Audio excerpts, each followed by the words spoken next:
BJP की जो सरकार है ये पहले दिन से ही किसान और मजदूर के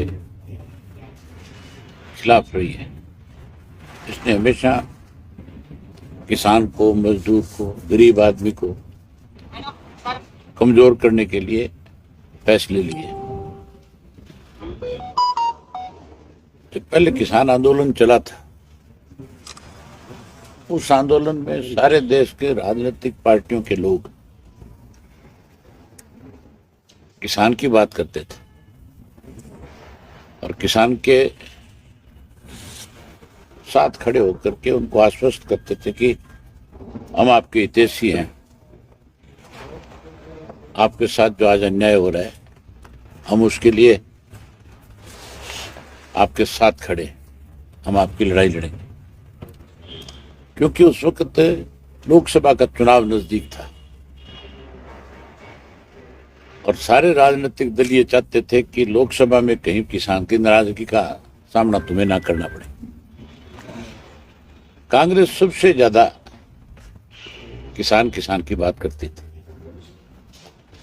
और खास करके हमारे यहाँ हरियाणा में जो है, क्योंकि आंदोलन हरियाणा के अंदर ही था, सारे बॉर्डर जो थे चारों हमारे लगते थे, एक यूपी का था। यहाँ पे विशेष रूप से कांग्रेसी जो है ज्यादा इस इशू को लेकर के बड़ी बातें करते थे। आज पंजाब के बॉर्डर पे बैठे हुए किसानों को मेरी ख्याल है करीब 1 साल हो गया। लोकसभा का चुनाव भी जा लिया और विधानसभा का भी जा लिया। हैरानी की बात है, सबसे बड़ी रुकावट आज अगर किसान की मांग पूरी ना हो, किसान दिल्ली ना पहुंच के, उसके लिए हरियाणा की सरकार है। सरकार ने आज इस तरह के बैरिकेड्स लगा रखे हैं कि आदमी तो दूर की बात है, पक्षी भी पर नहीं मार सकता। मैंने खुद अपनी आंख से देखा है, आप जैसे पत्रकार साथियों ने जो वहां गए थे उनसे बात करी है। पहले तो कील लगाया करते थे, अब की बात तो कंक्रीट की दीवार है और बहुत बड़ी दीवारें हैं। ऐसी दीवार है पुल के ऊपर बना रखी कि कल को उसको हटाना पड़ेगा तो वो पुल भी डैमेज हो जाएगा, साथ वो भी नया बनाना पड़ेगा।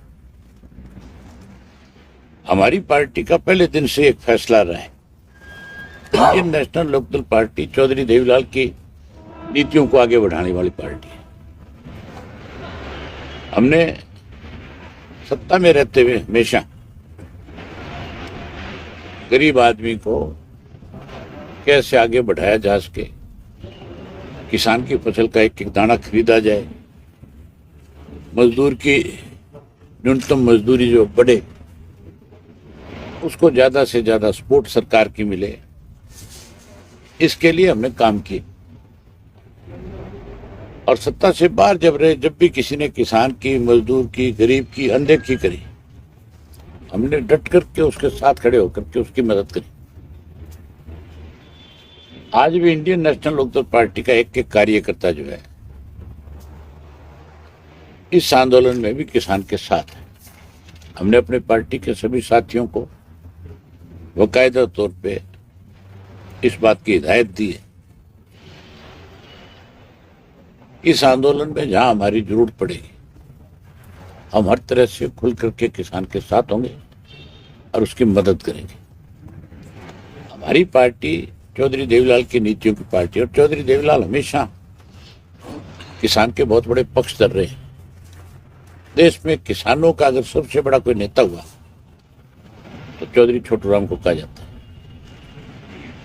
और चौधरी छोटूराम के बाद किसी को देश में सबसे बड़ा नेता मानना तो चौधरी चरण सिंह को, चौधरी देवीलाल या प्रकाश सिंह बादल को। आज तो किसानों की बात तो बहुत लोग करते हैं, अखबारों में बयान तो बहुत देते हैं और किसान हितैषी होने का नाटक भी करते हैं, लेकिन जब उसकी लड़ाई लड़ने की बात आती है तो ना विधानसभा में बोलते और ना ये लोकसभा में बोलते, फिर ये चुप हो जाते हैं, फिर ये सरकार के साथ खड़े हो जाते हैं। मैं आपके माध्यम से कांग्रेस वालों से, हुड्डा से विशेष रूप से पूछना चाहता हूं कि वो ये बताए कि अब जब किसानों को रोका जा रहा है बॉर्डर के ऊपर है, क्या कांग्रेस के लोग बॉर्डर खुलवाने के लिए, उन किसानों को दिल्ली तक पहुंचाने के लिए क्या उनकी मदद करेंगे? क्या वहां जाएंगे? क्या उनकी लड़ाई लड़ेंगे? इसके ऊपर कांग्रेस को अपना स्पष्ट करना चाहिए कि वो कहां खड़ा है, किसके साथ है। वो किसान के साथ है या सरकार के साथ है? अगर हमें ये कॉल करेंगे पंजाब के किसान नेता कि इंडियन नेशनल लोकदल पार्टी हमारी मदद करे, हम खुल करके मदद करेंगे। हमारा एक एक कार्यकर्ता जो है उस बॉर्डर पे जाएगा और उस बॉर्डर से जहां इन्होंने सील कर रखा है वहां से किसान साथियों को लेकर के बॉर्डर तक पहुंचे।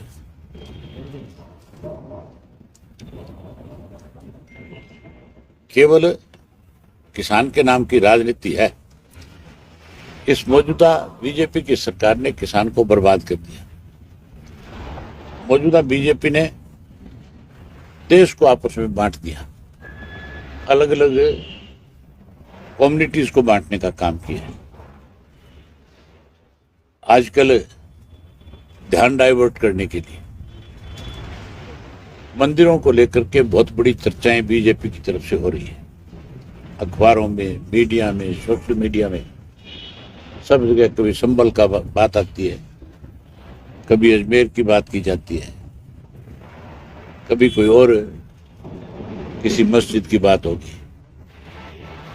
मतलब इस देश के टुकड़े करना चाहती है भाजपा जो है, हिंदू और मुसलमान को अलग थलग करना चाहती है। जिस मुसलमान ने इस देश की आजादी में बड़ी भूमिका निभाई, जिन मुसलमान डॉक्टर, साइंटिस्ट, जिसकी वजह से हमारे देश का नाम बड़ा हुआ,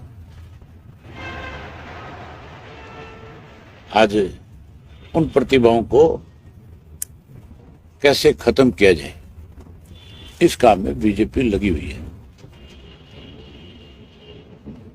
अब देश को बचाने के लिए सबको राजनीति से ऊपर उठ करके इकट्ठा होना चाहिए। ये जो इंडिया बना था, लोगों को उम्मीद थी इस इंडिया से, ये स्वार्थ से ऊपर उठ करके आपकी लड़ाई लड़ेगा और इसी करके इंडिया गठबंधन को इतनी सारी सीटें दे करके एक बड़ी ताकत बनाने का काम किया। बड़ा अच्छा विपक्ष बनाया। बनाना तो सत्ता पक्ष चाहते थे, लेकिन कांग्रेस के अहंकार ने ही उस सत्ता पक्ष को खत्म कर लिया। जो सत्ता में आनी चाहिए थी, कांग्रेसियों ने अपने अहंकार से इंडिया गठबंधन को सत्ता में नहीं आने दिया। हरियाणा के अंदर भी भाजपा को लोग सत्ता से बाहर करना चाहते थे। हर आदमी का मन था कि भाजपा की सरकार हर हालत में जाए, लेकिन केवल और केवल कांग्रेस की हठधर्मी, हुड्डा की जो फैसला था, हुड्डा कभी नहीं चाहता था। मैं तो पहले भी बहुत खुल करके ये बात कहता था, आज भी कहता हूं, हुड्डा भाजपा के साथ मिला हुआ है और हुड्डा ने ही अब की बार भाजपा को फिर से सत्ता में लाने के लिए बड़े गेम प्लानिंग करी, बड़ा गेम चेंजर रहा। अब तो बावरिया की स्टेटमेंट आने के बाद तो स्पष्ट हो गया, कहां तो हुड्डा जो है उदयभान के माध्यम से टोटल का टोटल ब्लेम जो है ईवीएम पे लगा रहा था। टोटल का टोटल ब्लेम जो है कोई इस बात का लगा रहा था कि सरकार ने ईवीएम के माध्यम से हमें चुनाव हराया। लेकिन अब बावरिया की स्टेटमेंट के बाद तो स्पष्ट हो गया कि हुड्डा ने ही स्वयं इसको भाजपा को जिताया, कांग्रेस को हराया। मैं आपको एक उदाहरण बताता हूं। हर राजनीतिक दल ने अपने अपने सर्वे कराए थे। कि कहां कहां कौन कौन उम्मीदवार जीत रहे हैं, कौन सी पार्टी जीत रही है। बीजेपी ने भी कराए, हमने भी कराए, कांग्रेस ने भी कराए। सर्वे करने वाले मोस्टली जो लोग हैं वो राजनीतिक लोगों से आकर के कांटेक्ट करते हैं और बताते हैं कि जी हमारा पिछला सर्वे ये रहा, इस बार का सर्वे हमारा इस तरह का है, आप भी हमें मौका दो। मुझे भी बहुत सारे सर्वे करने वाली एजेंसियों के लोग मिले और जब मैंने उनसे बात करी तो उन्होंने बताया कि हमने भाजपा के लिए सर्वे किया, हमने कांग्रेस के लिए किया, हम आपके लिए भी कर रहे हैं। कहाँ किसकी क्या स्थिति है। मैंने जब उनसे पूछा, उन्होंने बताया कि अगर कांग्रेस इन सिटिंग एमएलए के ऊपर दाव लगाएगी तो 14 से 16 सिटिंग एमएलए इनके हार जाएंगे, जिनकी छवि जो है आज की तारीख में अपने विधानसभा क्षेत्र में ठीक नहीं है। और राजनीतिक दल हमेशा अपने कैंडिडेट बदलते हैं। कभी भी किसी भी राजनीतिक दल ने आज तक अपने पुराने घोड़ों के ऊपर दाव नहीं लगाया। हमेशा घोड़े बदलते हैं, हमेशा कैंडिडेट बदले जाते हैं। लेकिन आपको ध्यान होगा, हुड्डा के घर पे उस पे रेड हुई थी ईडी की, हुड्डा के करीबियों के ऊपर, और हुड्डा को ये मैसेज दिया गया था कि अब हम तेरे को पकड़ के अंदर ठोकेंगे। ये उसी दिन भाजपा के पास चला गया। उन्होंने इससे कहा कि पहले जितने सीटिंग है तुम्हारे उन सब की टिकट का फाइनल करवा, क्योंकि इसके पास टिकट का फ्री हैंड था। उस रेड के 2 दिन बाद, एक दिन छोड़ करके अगले दिन कांग्रेस के ये ऐलान हो गया था कि सारे सिटिंग एमएलए को टिकट दी जाएगी। 16 एमएलए जो इसके सिटिंग थे, 31 में से 16 आ रहे हैं। अगर वो बदले होते तो भी भाजपा सत्ता में नहीं आती। और लास्ट में जो 14-15 सीटें बांटी गई, उसमें 9 ऐसे लोगों को टिकटें दी गई थी जिनके नाम भाजपा ने आगे किए थे कि इनको टिकटें दो। ऐसे ऐसे लोगों को टिकटें दी थी जिनको टिकट देते उनका विरोध शुरू हो गया था, क्योंकि जिसको चाहते थे लोग कि इसको कांग्रेस की टिकट मिले, उसको दी नहीं, उसकी काट दी। शारदा राठौड़ को सारे लोग कहते थे इसको टिकट दे देगी, ये जीत जाएगी, उसकी काट करके वहां एक ऐसी डम्बी लड़की को टिकट दे दी जिसको वहां हल्के में कोई नहीं जानता था। पहले दिन उसका विरोध हो गया। इसी तरह सोना की जो सीट थी, ऊपर ऐसे आदमी को टिकट दिया जो पहले दिन पैसे देकर के टिकट लेकर के आता है। सारे कहते हैं कि पैसे से बिकी है, जबकि टिकट उनका जितेंद्र भारद्वाज जो था वो सबसे बड़ा दावेदार था। इस तरह से 9 टिकटें फिर इन्होंने अपनी काटी। इस हुड्डा ने ही इस प्रदेश का भट्टा बिठाया। और आज जो है बीजेपी अगर सत्ता में है तो उसके लिए सबसे बड़ा जिम्मेवार जो है भूपेंद्र सिंह हुड्डा है। हमारे ऊपर हैरानी की बात है, आप तो सुनिए, भाजपा तो सत्ता में आना चाहती थी, इस बात की लड़ाई लड़ रही थी। और आपने हुड्डा को देखा होगा, पूरे टाइम एक ही बात थी कि इंडियन नेशनल लोकदल पार्टी किसी तरह से आगे ना आ जाए। ले दे के एक ही बात कहता था हर मीटिंग में, वोट काटुओं से सावधान रहना, ये वोट काटू, ये वोट काटू। जिन्होंने राज किया, जिन्होंने इस प्रदेश को बहुत कुछ दिया, ये हमें टारगेट कर रहा था। इसको एक ही डर था कि अगर इंडियन नेशनल लोकदल पार्टी ज्यादा सीट जीत गई और अगर सत्ता में आ गई तो तेरे जो कुकर्म किए हुए हैं उसकी सजा तुझे मिलेगी। ये उस डर से ही लगातार हमें टारगेट करता रही। हमारे को हरियाणा में लगा रहा, ये सरकार बनाने में नहीं लगा। और उधर भाजपा कैसे सरकार बनाई उसके लिए उसने खुला मैदान छोड़ दिया। आज भी बीजेपी के साथ मिला हुआ है और इस किसान आंदोलन में हैरानी की बात है, एक शब्द भी नहीं बोलते बाप बेटा कहीं भी। ये भी नहीं बोलती, कांग्रेस भी नहीं बोलती, और भी राजनीतिक दल जो है वो भी चुप है जो किसानों की बात करने वाले थे। आज मैं आपके माध्यम से फिर आंदोलन करने वाले किसानों को, नेताओं को अपनी तरफ से आश्वस्त करता हूं कि इंडियन नेशनल लोकदल पार्टी की जो जिम्मेवारी वो लगाएंगे, हम उनके लिए लड़ेंगे और हम उनके फैसले को स्वागत करेंगे, उनके फैसले को आगे बढ़ाने का काम करेंगे।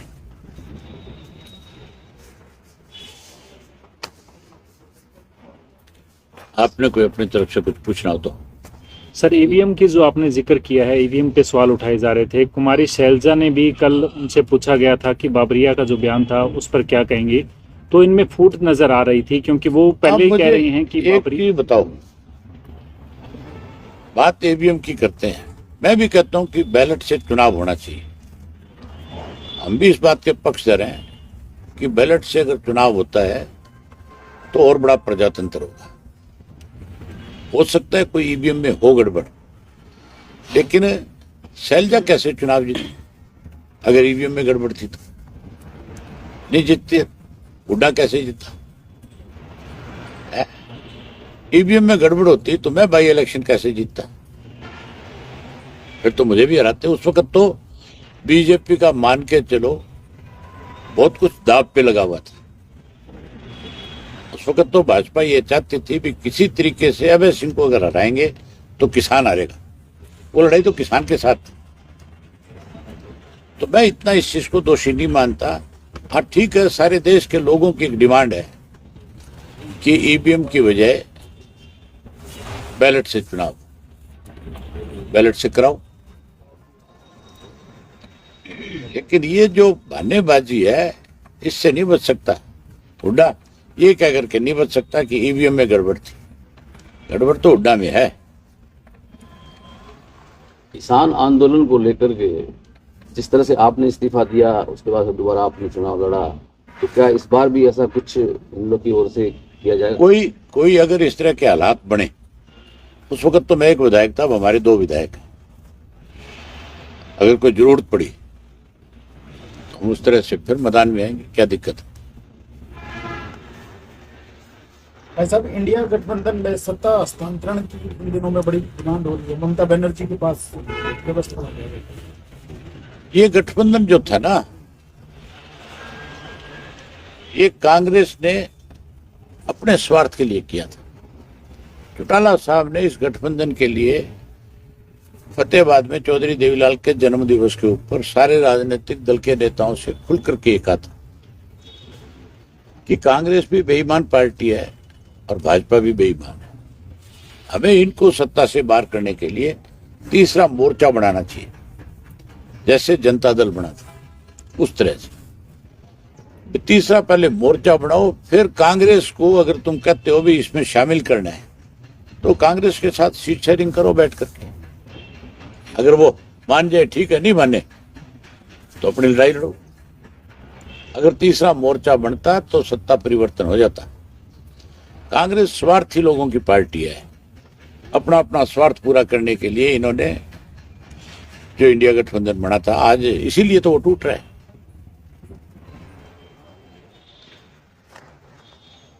विधानसभा में पिछले 5 सालों में या जब भी 10 सालों में आपकी आवाज गूंजा करती थी, और जो एक अच्छी सशक्त रूप में आप रखते थे तथ्यों से, इस बात ऐसी बात अब दोबारा कोई आप? पहले मैं एक था बोलने वाला, अब हमारी पार्टी के 2 हैं। और आपने पिछला विधानसभा का सत्र देखा होगा, उसमें टोटल 4 कॉलिंग जो है मंजूर हुई। 4 में से 3 हमारी थी, इंडियन नेशनल लोकदल पार्टी। हम प्रदेश के लिए चिंतित हैं, हम सत्ता के लिए चिंतित नहीं। चौधरी देवीलाल ने हमेशा एक बात कही, सत्ता सुख भोगने का साधन नहीं है, सत्ता सेवा है। सत्ता में हो तो सेवा करो, और विपक्ष में हो तो सत्ता में बैठे लोग अगर लोगों के ऊपर अत्याचार कर रहे हैं तो उसके लिए संघर्ष करो, उसके लिए लड़ाई लड़ो, उसकी मदद करो। हमने अब की बार भी 3 कॉलिंग लगा करके प्रदेश को मैसेज दिया कि इंडियन नेशनल लोकदल पार्टी आपके साथ खड़ी है। हम उस आवाज को और बड़ा करेंगे। सर, एनएलओ का चंडीगढ़ को लेकर क्या स्टैंड है? पिछले दिनों से काफी सरगर्मियां रही हैं विधानसभा को लेकर, चाहे बात चंडीगढ़ हमारा है। चंडीगढ़ की तरफ कोई आंख उठा करके देख भी नहीं सकता। ये सब लोगों को गुमराह करने के लिए इस किस्म की बातें बारी बारी पॉलिटिकल पार्टियों के लोग कहते रहते हैं। भाजपा की तरफ से लंबे समय से एक बयान आ रहा है कि हम विधानसभा के लिए जमीन अलॉट हो रही है, जल्दी विधानसभा नई शुरू कर देंगे। पंजाब के गवर्नर ने क्लियर कर दिया कि हमने कोई जमीन अलॉट नहीं करी है, कोई दी नहीं है, क्योंकि चंडीगढ़ का प्रशासक वो है। उसने साफ कर दिया कि हमने कोई जमीन अपनी तरफ से हरियाणा गवर्नमेंट को अलॉट ही नहीं करी है, ना कोई जमीन हमने उनसे अब तक उसके बदले में उसके एवज में मांगी है।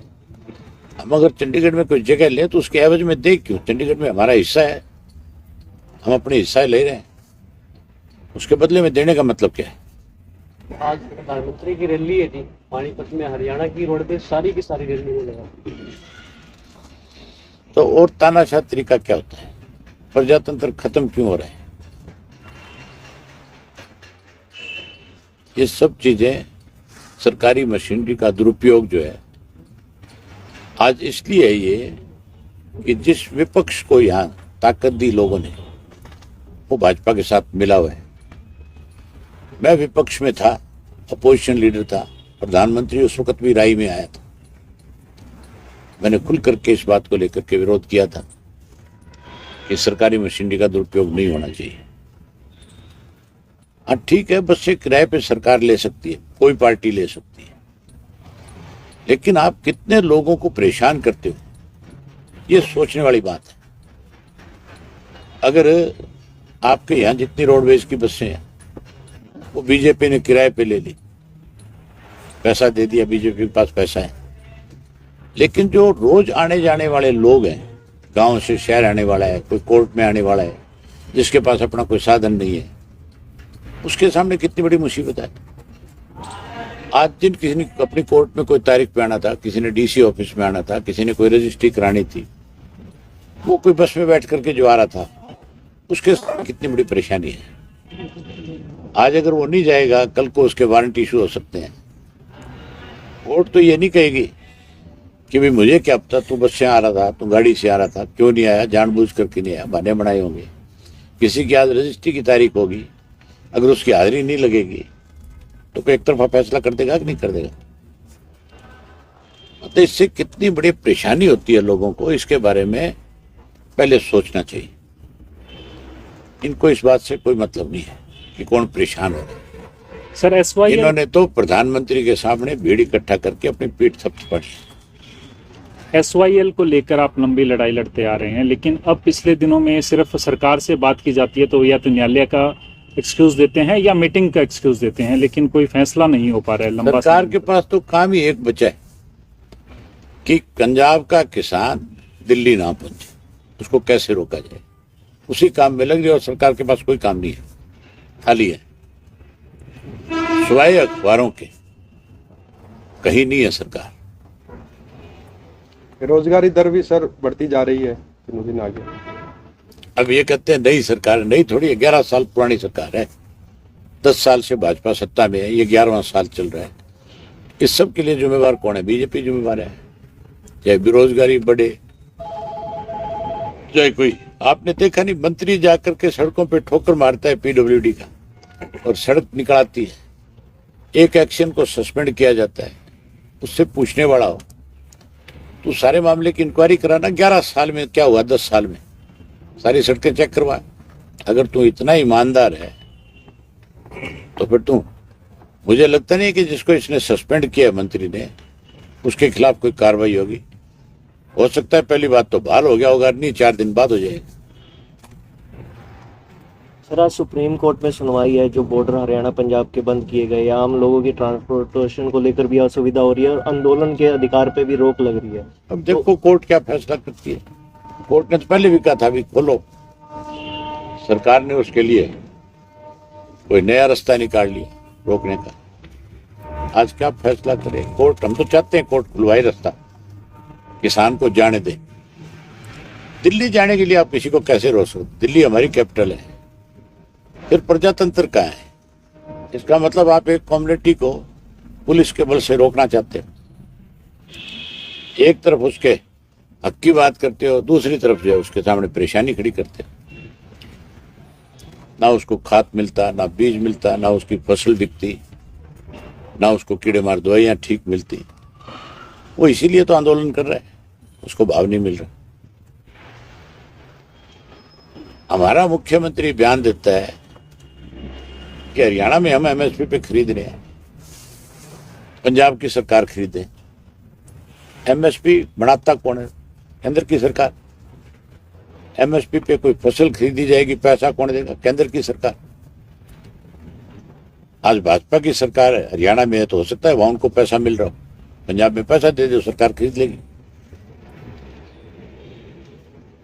हमारे रहते आप बेरोजगार क्यों हैं? सरकारी नौकरी की सबसे अच्छी तैयारी, सबसे अच्छे अध्यापक, सबसे कम फीस, हरियाणा का नंबर 1 कोचिंग सेंटर ICS। संजीवनी अस्पताल बाल एवं शिशु रोग, general surgery, plastic surgery, neuro surgery, नेत्र रोग, फिजियोथेरेपी, स्त्री एवं प्रस्तुति रोग, हृदय एवं शुगर रोग, हड्डी एवं जोड़ रोग, कार्डियोलॉजी, दंत रोग, इमरजेंसी चिकित्सक सुविधाओं में एक भरोसेमंद नाम है। ICU, NICU, cath lab, hair transplant, private कमरे, urology, CT scan, laparoscopy, accident, trauma, heart attack, जले का इलाज, डायलिसिस की सुविधाएं उपलब्ध हैं। सभी मरीजों को खाना फ्री दिया जाता है। आयुष्मान भारत हरियाणा सरकार और रिटायर्ड फौजी भाइयों के इलाज, इंश्योरेंस और TPA पैनल पर सभी सुविधाएं उपलब्ध। पूछताछ मोबाइल नंबर 7027566691